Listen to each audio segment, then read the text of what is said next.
Seguro hoy se encuentra contento por lo que pasó anoche. La verdad que son cosas lindas a veces en la vida, somos pasionarios, nos gusta un deporte y está bien eso, está bien. No es nuestro ídolo, pero nos gusta que nos vaya bien, ¿verdad? Amén. Todos estos chicos que han participado ahí en este campeonato, tanto aquellos que han ganado como aquellos que no han ganado, son gente que se esfuerza mucho, que es su trabajo, y que para lograr algo se debe uno esforzar mucho. Así como nosotros. Para ser esos verdaderos cristianos hay muchas cosas que debemos hacer. Es esfuerzo, es permanencia, es perseverancia. La corona sí la tenemos asegurada, pero debemos permanecer. El que persevere hasta el fin será salvo. Esa es nuestra gloria, esa es nuestra corona, ese es nuestro triunfo. Y aún cada día Dios nos da una victoria. Cada día Dios está con nosotros, cada día Dios nos ayuda en algo. Amén. Pueden tomar su asiento los músicos si desean. Como les decía, el día miércoles, Dios había puesto en mi corazón quizás el título de este mensaje y en realidad de lo que deseo hablar. Ser antes que hacer. Muchas veces pensamos que hacer algo es tan importante. Es más importante que ser. Pero vamos a tratar de desarrollar, a ver si logramos entender qué es lo que el Espíritu Santo quiere hablar a través mío. Voy a leerles algo. Ser semejantes a Cristo, dice este título. Se relata en una ocasión, la esposa del señor Adoniram Hudson. Adoniram Hudson era un misionero americano que llegó a Birmania, siendo allí sirviendo al Señor. Birmania se encuentra en Asia y de allí es este Hudson. Esta mujer en una ocasión estaba leyéndole algo, dice, le leyó con el fin de divertirlo. Algunas noticias de los periódicos en los cuales lo comparaban con algunos de los apóstoles. El señor Hudson estaba sobremanera turbado, dice, y dijo, no quiero ser como ellos. No quiero ser como Pablo, ni como Apolos, ni como Cefas, ni como cualquier otro hombre. Solo tenemos un ejemplo supremo, quien tentado en todo como nosotros nunca cometió pecado.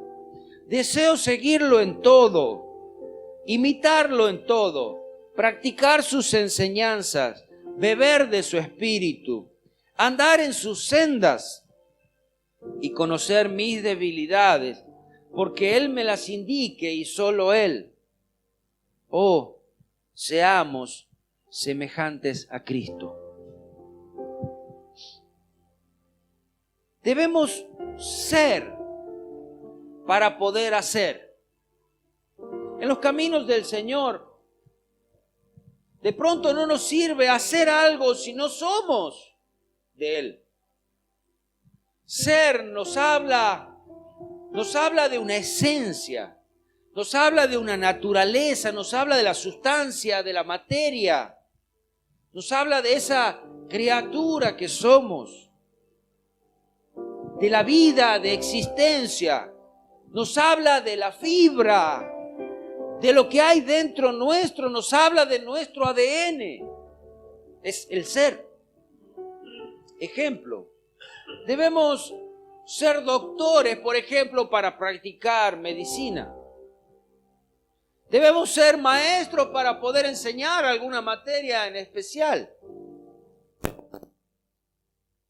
¿Qué es lo que Dios nos manda? ¿Qué es lo que Dios quiere que seamos para después enviarnos a hacer? En Mateo 4, capítulo 18 y 19, allí el Señor Jesús estaba seleccionando a algunos de sus discípulos. Discípulos que al principio Él los llamó para que estén con Él. No tenía otra responsabilidad el discípulo más que estar con Jesús, absorber sus enseñanzas, tomar de lo que Él era, conocerlo, conocer su corazón, conocer cuánto amaba al hombre, conocer la manera en que caminaba, reaccionaba. Y dice acá, andando Jesús junto al mar de Galilea, vio a dos hermanos, Simón llamado Pedro y Andrés, su hermano, que echaban las redes al mar porque eran pescadores. Antes de que Jesús transforme su vida en pescadores de hombres, eran pescadores en su trabajo de naturaleza. Esa era su esencia, eso era lo que había dentro suyo, era lo que sabían hacer. Era de lo que vivían y de lo que comían. Versículo 19, y Él les dijo, venid en pos de mí. Vengan conmigo. Vengan, síganme a mí. Sigan mis enseñanzas, sigan lo que yo soy. Conózcanme a mí en primer lugar. Y yo os haré pescadores de hombres. Yo haré en ustedes lo que ustedes van a hacer. Lo que ustedes van a hacer. En lo que ustedes se van a transformar, porque la esencia esa que hay en mí va a estar en ustedes. Por lo tanto, ustedes van a poder hacer. Cristo quería que estén cerca de Él, que le obedezcan a Él. Dice en Romanos capítulo 8, versículo 14 al 16. ¿Quiénes son los que pueden obedecer a Dios? ¿Quiénes son los que pueden hacer las cosas que Dios manda? Y dice acá en este versículo, porque todos los que son guiados por el Espíritu de Dios, estos son hijos de Dios. No podemos llamarnos cristianos, no podemos llamarnos hijos de Dios si no somos guiados por el Espíritu de Dios. Y el Espíritu de Dios siempre nos va a dar algo para hacer. De pronto, en algún momento de su vida, usted va a sentir en su propio corazón algo que tiene que hacer, algo que tiene que dejar, algo que tiene que tomar, algo que tiene que decir. ¿Alguna vez le habrá pasado? Quizás tenga una orden del Señor un poco extraña. Podríamos decir algo que nos pasa simplemente, ver a un hermano, un compañero de trabajo y decirle una frase. De pronto dentro de la conversación, Dios te ama, Dios quiere tu vida. A veces te manda a dar un abrazo. A veces un servicio en la iglesia, a veces otra cosa. Pero un corazón sensible lo escucha. Versículo 15, pues no haber recibido el espíritu de esclavitud, para estar otra vez en temor. Aquel que no conoce a Dios, aquel que no es hijo de Dios, es un esclavo. Y tan parecido este esclavo que trabaja por la comida o por algo, como aquel que para Dios trabaja por un sueldo. Y se me representa aquellos que tenemos que pagarle muchas veces para construcción de la iglesia o para alguna otra cosa.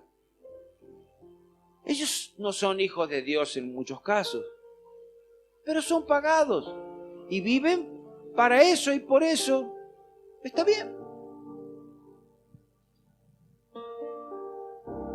Para estar otra vez en temor, sino que habéis recibido el espíritu de adopción por el cual clamamos Abba, Padre. El Espíritu mismo da testimonio a nuestro espíritu de que somos hijos de Dios. Lo que hay en nosotros es lo que nos hace ser. Dice 1 Corintios capítulo 6, versículo 17.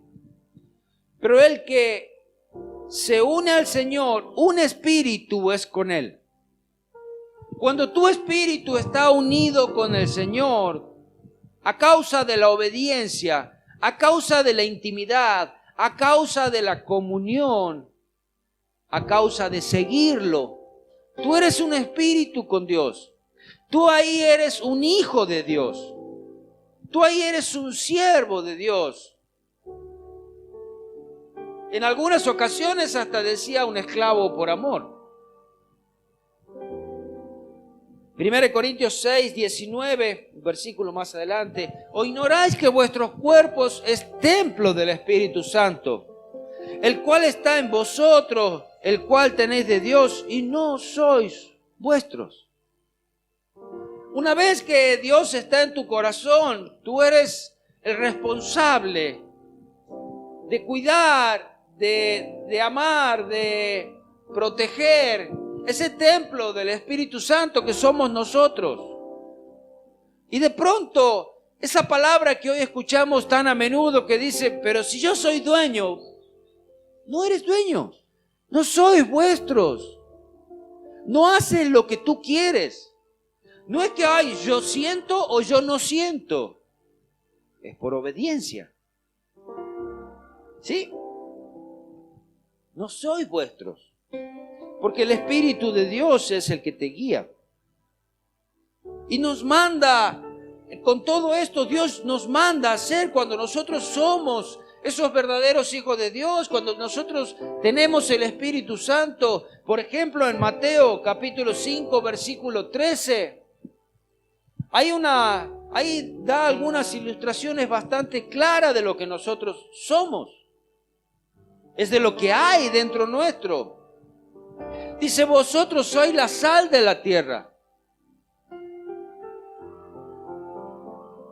Pero si la sal se desvaneciere, ¿con qué será salada? No sirve más para nada, sino para ser echada fuera y hollada por los hombres.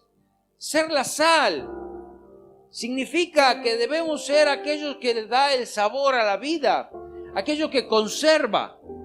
Ustedes, seguro le ha pasado a los que cocinan, que de pronto mandaron a alguien a comprar sal, trajeron una sal, pero esa sal era marca, no sé, Salita, qué sé yo. Y uno le echa un poco de la sal que tiene uno de costumbre echarle, no tiene sal. Le echa más, no tiene sal. Terminó de cocinar y le salió sin sal. ¿Por qué? Porque esa sal no tiene sabor. Ahora, usted tiene una sal que es ya de marca. Pues no voy a hacer publicidad a nadie, pero empieza con celu y termina con sal. Por ejemplo, es una sal que estamos acostumbrados a usar y uno ya le conoce el punto y le agrega lo que sabe que va a estar bien y queda bien. Así es el cristiano verdadero. El cristiano verdadero realmente es la sal del mundo y está para lo que tiene que estar y hacer lo que tiene que hacer. Amén. En otra ocasión, ahí nomás en Mateo también, Jesús le dijo, el versículo 14, vosotros sois la luz del mundo. Una ciudad asentada sobre un monte no se puede esconder. Cuando tú eres la luz, no te puedes esconder y sirves para iluminar. Esa es tu función, no es estar apagado, no es estar escondido. Traer luz, esa luz de Cristo al mundo. Cuando tú eres, tú puedes hacer, iluminar. Amén. Mateo 12, un poquito más adelante, 12:50 dice, porque todo aquel que hace la voluntad de mi Padre que está en los cielos, ese es mi hermano, mi hermana y mi madre. Eres parte de Cristo, eres parte de esa familia. Todo aquel que hace la voluntad de mi Padre. Si tú no haces la voluntad de Dios, no tienes parte con Cristo. No tienes parte en el cuerpo de Cristo. Eres tan solamente algo externo. Que de pronto me vino a la imagen ahora. ¿Vieron esas ballenas grandes que andan en el mar? Y debajo de esta ballena andan muchos pescaditos. Ellos están a la protección, pero no son parte de ella. No son la ballena. Me vino esa imagen. No sé. Así somos nosotros cuando no seguimos a Dios. Primera de Juan, capítulo 4, versículos 7 al 8.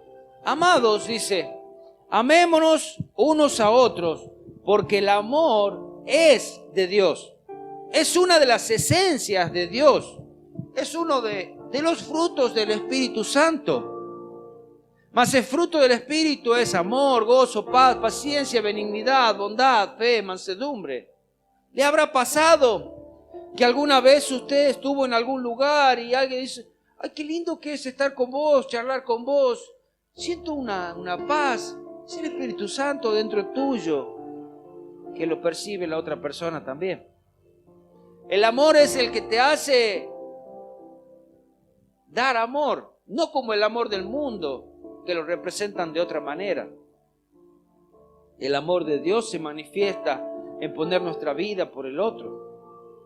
Todo aquel que ama es nacido de Dios y conoce a Dios. Es ser. Eso es ser parte de Dios. El que no ama no ha conocido a Dios, no tiene intimidad con Dios, no sabe quién es Dios. Porque Dios es amor. Una de las características de lo que nosotros hacemos es amor. Y si no podemos nosotros conocer a Dios, no somos hijos de Dios. Aquí aún más fuerte, Mateo capítulo 5, versículo 44. Cómo se manifiesta y cómo Jesús lleva a uno hasta el límite, porque es fácil amar a alguien que uno tiene al lado, a su compañero, a su compañera, a su hijo, a su padre. Pero amar al enemigo. Dice acá, Mateo 5, 44. Pero yo os digo, amad a vuestros enemigos. Ahí sí está difícil. Jesús, cuando estaba en la cruz, dijo, Padre, perdónalos porque no saben lo que hacen. Pudo realmente perdonar a aquellos que lo estaban maltratando. Perdónalos. Esteban, lleno del Espíritu Santo, podía decir, perdónalos. Lo estaban apedreando, lo estaban matando. Pero sus ojos estaban puestos en los cielos, no estaban puestos en las cosas de la tierra. No estaban puestos ni siquiera en lo que Él era, sino que en lo que Él había de Dios. Bendecid, dice, a los que os maldicen, haced bien a los que os aborrecen y orad por los que os ultrajan y os persiguen. Este es el mandato de Dios. Escucha, para que seáis hijos de vuestro Padre que está en los cielos. Cuando tú puedas hacer eso, tú realmente eres un hijo de Dios. Es fácil, como les decía, amar al que nos ama, pero al que nos odia, al que nos maltrata, al que nos persigue, al que nos ultraja, cuando nosotros podemos amar a Él, es el punto, el límite, digamos, que sabemos que somos hijos de Dios.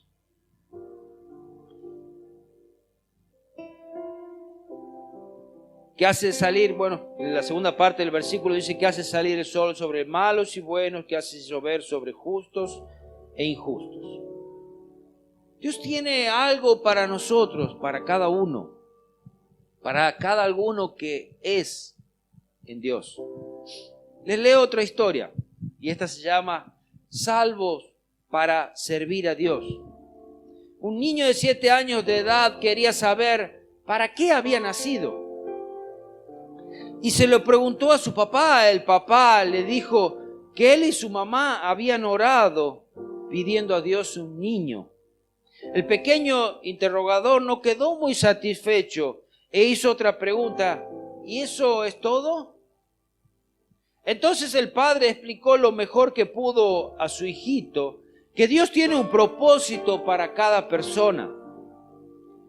Y por lo mismo le conserva la vida. Y que tal vez Dios quiera usarlo en alguna manera. No mucho tiempo después, el niño trepó a un árbol y accidentalmente se cayó, quedó herido de gravedad. Todas las personas que lo veían creían que no viviría. Pero Dios hizo el milagro de conservarle la vida.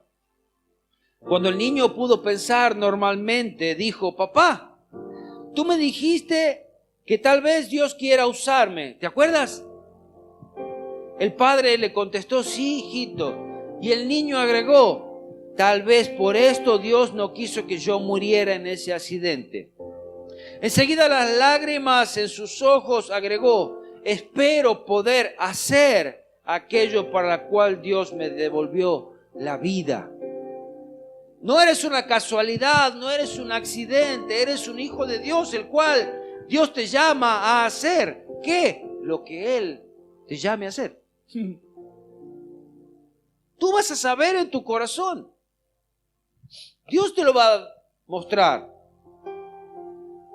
Efesios capítulo 2, versículo 10 dice: porque somos hechura suya, creados en Cristo Jesús para buenas obras.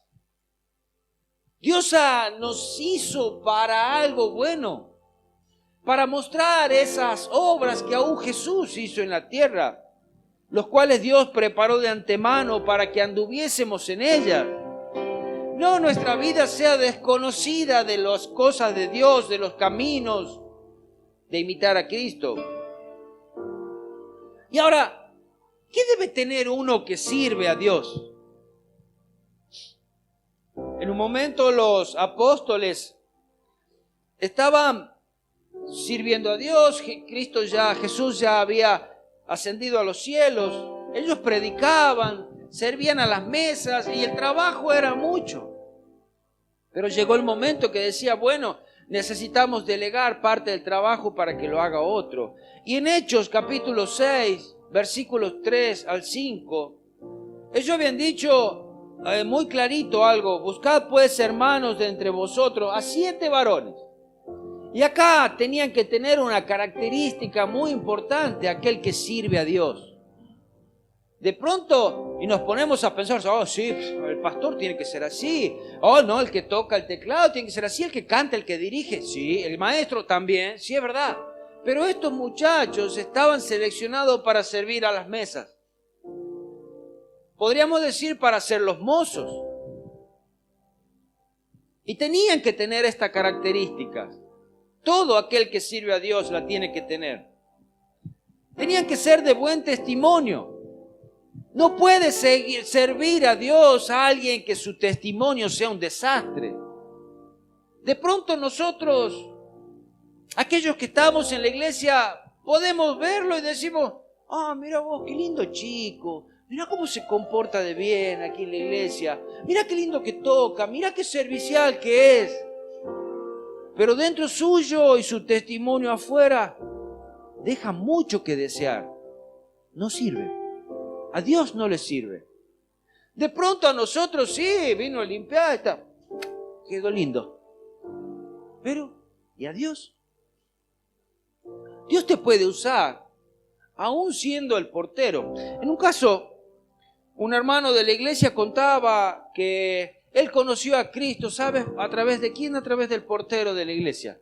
De casualidad él encontró un folleto. ¿Y sabe qué era el folleto? Era, no sé, de una iglesia católica.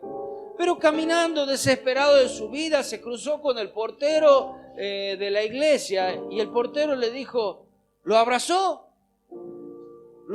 y le dijo: dale, apúrate, ya está comenzando la reunión. Y eso impactó su vida.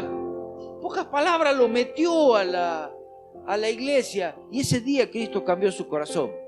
¿A quién usó? Al portero.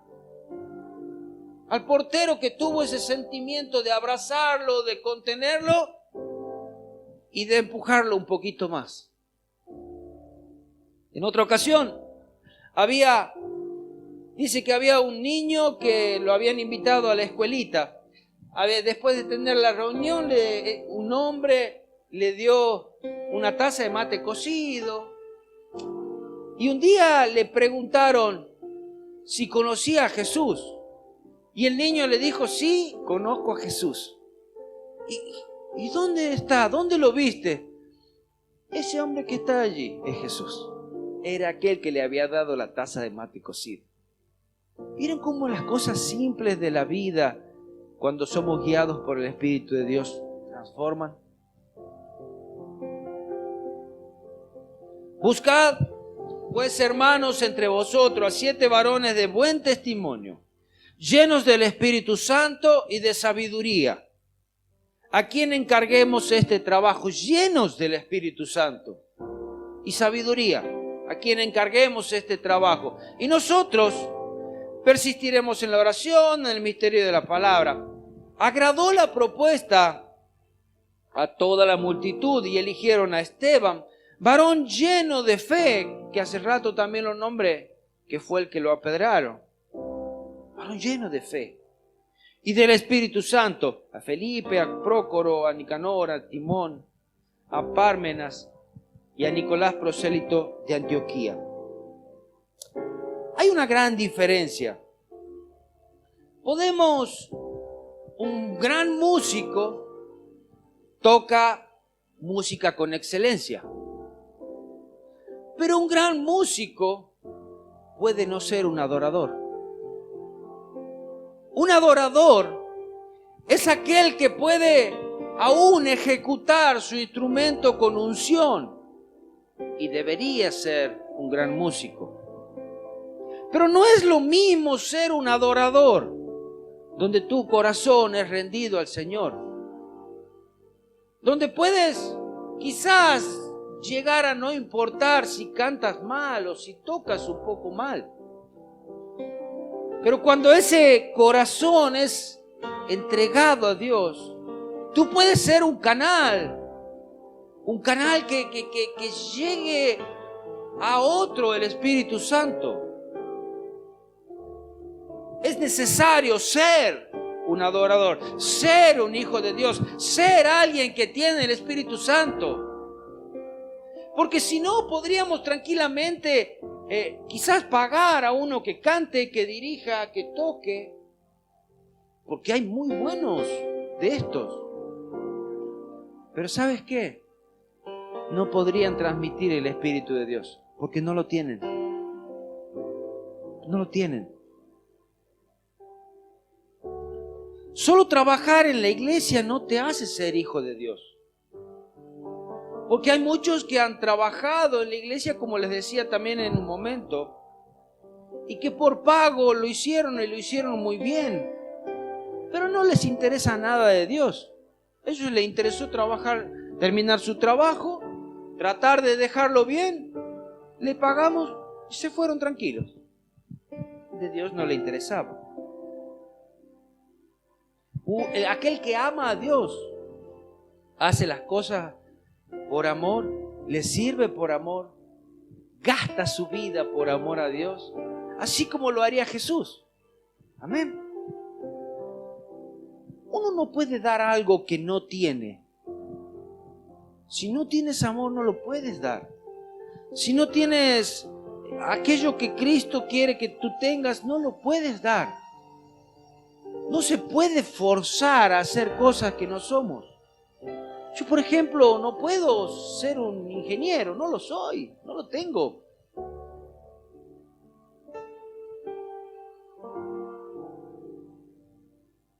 Les doy un ejemplo. Un niño o algunos niños separados de sus padres al nacer. Pasa el tiempo y este niño o niña vuelve a encontrarse, puede volver a encontrarse con sus padres, con sus hermanos. Y a pesar de que han pasado tantas cosas en la vida, hay algo que los sigue uniendo, lo que ellos son, su ADN.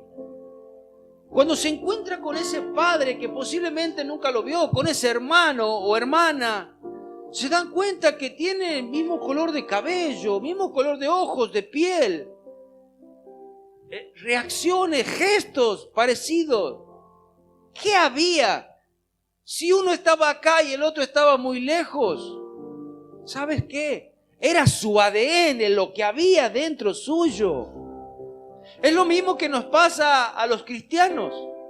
Lo que hay dentro nuestro es el Espíritu Santo, y a pesar de que nosotros hablamos en español, un día nos cruzamos con alguien que habla en otro idioma y que viva en otro lugar totalmente desconocido del mundo. Si el Espíritu Santo está en mí y está en él, nos entendemos perfectamente. ¿Entiendes? Aman al mismo Dios, buscan al mismo Dios, sirven al mismo Dios. Eso pasa. Y ese es el cuerpo de Cristo. Es lo que somos, hijos de Dios. Otro ejemplo. ¿Qué había? ¿Qué era Noé? Por ejemplo, ¿qué vio Dios en Noé para encargarle una obra tan grande? Hacer un barco que salvaría a la humanidad, que salvaría gran parte de la creación de Dios, la cual después fue lo que nosotros hoy somos. Pero ¿qué había en él? Y dice en Génesis capítulo 6, versículo 9, estas son las generaciones de Noé. Noé, varón justo, era perfecto en sus generaciones. Con Dios caminó Noé. Ahí está. ¿Qué había dentro suyo? La esencia de Dios, el Espíritu de Dios. Por eso podía ser justo, podía ser perfecto. Por eso podía obedecer a Dios, por lo que había dentro suyo, por lo que Él era. Unos versículos más adelante, el 6:22 dice, y lo hizo así Noé, hizo conforme a todo lo que Dios le mandó. Obedeció. Un verdadero hijo de Dios obedece. Es guiado por el Espíritu de Dios. También conocemos a alguien que quiso ser semejante a Dios. Así lo dice el versículo. Este es el conocido Satanás. Dice en Isaías 14, 13 al 15. Tú que decías en tu corazón, subiré al cielo en lo alto, junto a las estrellas de Dios, levantaré mi trono y en el monte de testimonio me sentaré a los lados del norte. Sobre las alturas de las nubes subiré y seré semejante al Altísimo. Mas tú derribado eras hasta el Seol, a los lados del abismo. ¿Qué había en él? No era esa esencia de Dios. Quería ser Dios. Quería tomar ese lugar. No es que él quería obedecer a Dios, sino que en un momento se llenó su corazón de orgullo, de arrogancia, de vanidad. Un poquito más y soy como Dios. Ser Dios. No tenía la intención de obedecer a Dios, ya lo había hecho algún tiempo, pero dijo, no, así me falta. Y voy a ser más que Él. Fue derribado. El verdadero Hijo de Dios es humilde. Sencillo, es obediente. Sumiso. Otro de la historia era David. ¿Qué había en David? Que Dios estaba con él, que Dios lo bendecía en sus asuntos, en sus cosas. 1 Samuel capítulo 18, versículo 12 al 14. Mas Saúl estaba temeroso de David por cuanto Jehová estaba con él. Había algo que reconocía Saúl y era que Dios estaba con David. Por lo cual Saúl se alejó de sí, le hizo jefe de 1000 y salía y entraba delante del pueblo. Y David se conducía prudentemente en todos sus asuntos y Jehová estaba con él. Aquel verdadero hijo de Dios es prudente. Dios está con él. ¿Cómo empezamos a ser? ¿Cómo empezamos? A ser, para después hacer. Voy a leerles algo.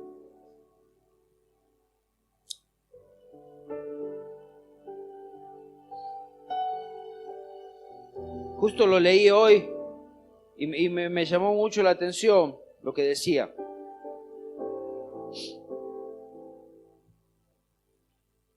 Habla de los ídolos de las naciones. Dice, los ídolos de las naciones son plata y oro, obra de manos humanas. Tienen boca y no hablan, ojos no pueden ver, oídos pero no oyen, no tienen aliento en su boca. Sean como ellos quien los hacen y todo aquel que en ellos confía. La antropología nos enseña que los pueblos acaban pareciéndose a sus dioses. Acaban pareciéndose a sus dioses. A lo que tú adoras, te pareces. Pueblos guerreros, sanguinarios, adoran y adoraban en el pasado a divinidades que eran como ellos y reforzaban ese carácter militarista y violento. Más modernamente podemos afirmar que acabamos convirtiéndonos en aquellos que adoramos. Porque, seamos sinceros, incluso aquellos que no creen en Dios tienen sus dioses, es decir, aquellas cosas en las cuales han depositado su corazón. Un Dios es en lo que tú le dedicas tiempo, lo que tú le dedicas amor, lo que tú dedicas tu corazón y al cual le das tu corazón. Su corazón, su esperanza, su sentido, su satisfacción. En la Biblia, la versión última y definitiva de Dios es Jesús. Al Padre nadie lo ha visto jamás, pero como afirmó el propio Jesús, verlo a Él es verlo al Padre. El propósito de la vida cristiana es parecernos a Jesús. Que Él sea más y más formado en nosotros. De tal manera que conforme el tiempo va pasando, más puedas reconocer la imagen de Jesús en tu vida. Y más pueda ser reconocida por otros. Por aquellos que están en diferentes entornos. En definitiva, si cada vez que te pareces más a Jesús, ¿a quién te pareces? Los rasgos de tu carácter, ¿a qué Dios corresponden? ¿A qué Dios en el fondo de tu corazón estás adorando?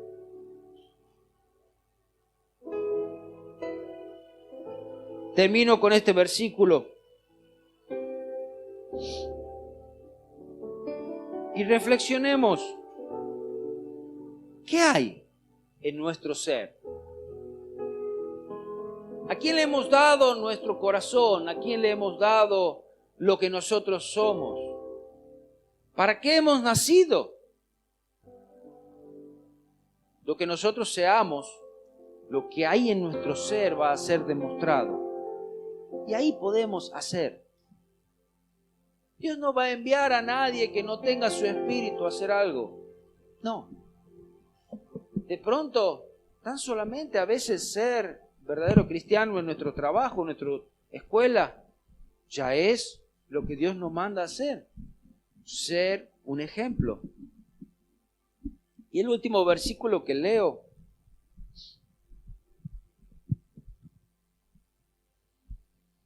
¿Qué debemos? ¿Cómo debemos empezar a hacer? Debemos permitir que el Espíritu Santo nos transforme, nos cambie, nos hable y permitir que seamos el templo del Espíritu Santo. Efesios 2:22 dice, en quien vosotros también sois justamente edificados para morada de Dios en el Espíritu,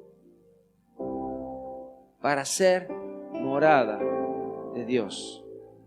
Naciste para que el Espíritu Santo more en tu vida y de allí obedecer a lo que Él nos mande. Amén.